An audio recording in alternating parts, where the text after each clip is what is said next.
Selamat datang di Riset Pasar Mingguan dari Fullerton Markets. Mari kita bahas tren pasar dan wawasan terbaru. Nasdaq, saham-saham turun setelah Trump kembali memicu ketegangan perdagangan dengan menargetkan Apple dan Uni Eropa. Dow turun 256 poin, S&P 500 turun 0,67%, dan Nasdaq kehilangan 1%. Saham Apple turun 3% setelah Trump mengatakan iPhone yang dijual di AS harus dibuat di dalam negeri atau menghadapi tarif 25%.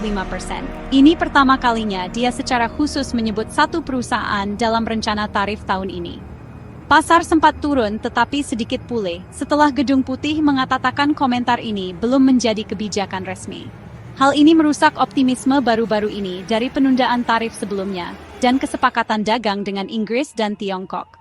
Para investor berharap akan ada lebih banyak kesepakatan. Tetapi komentar hari Jumat menggoyahkan kepercayaan itu. Selama seminggu ini, semua indeks utama turun lebih dari 2%. NAS USD pada grafik harian. Setelah mencapai level tertinggi sepanjang masa pada akhir tahun 2024, Nasdaq kesulitan menembus level resistensi tersebut. Dari level tersebut, Nasdaq mengalami penolakan tajam, kehilangan lebih dari 25% nilainya. Baru-baru ini, Nasdaq menembus level psikologis 20.000, tetapi sekali lagi kehilangan momentumnya. Euro, Donald Trump mengatakan dia ingin memberlakukan tarif 50% untuk barang-barang dari Uni Eropa mulai tanggal 1 Juni 2025, karena perundingan dagang telah gagal.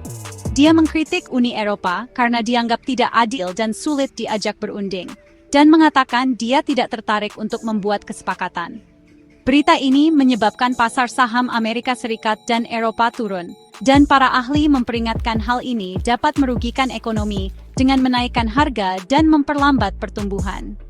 Trump pernah menggunakan tarif sebelumnya untuk menekan mitra dagang, tetapi ini adalah salah satu ancaman terbesarnya sejauh ini. EUR/JPY pada grafik mingguan. Mata uang euro telah melemah terhadap mata uang utama lainnya, dan kami memperkirakan bahwa setelah menguji level resistensi di 165, EUR/TIA akan turun menuju level support di 155. Pasangan mata uang ini tetap berada dalam rentang ini selama 2 tahun terakhir. Nvidia Tiongkok masih merupakan bagian besar dari bisnis Nvidia, sekitar 13% dari penjualan, tetapi pembatasan ekspor AS memaksa Nvidia untuk terus merancang ulang chipnya agar sesuai dengan aturan. Aturan baru AS membatasi bandwidth memori GPU menjadi 1,7 hingga 1,8 terabyte per detik, yang sangat penting untuk AI. Pangsa pasar Nvidia di Tiongkok turun dari 95% menjadi 50% sejak pembatasan AS dimulai, dengan Huawei muncul sebagai pesaing. Larangan H20 merugikan Nvidia $5,5 miliar dalam inventaris dan $15 miliar dalam penjualan yang hilang. Setelah AS melarang chip H20 Nvidia pada bulan April, Nvidia tidak dapat membuat versi yang lebih lemah menggunakan teknologi yang sama. Sekarang Nvidia sedang mengerjakan chip baru untuk Tiongkok, kemungkinan disebut 6000D atau B40, dan chip lain yang menggunakan arsitektur Blackwell yang lebih baru. NVDA pada grafik harian. Sejak pemecahan sahamnya pada akhir Mei 2024, Nvidia telah diperdagangkan dalam suatu rentang.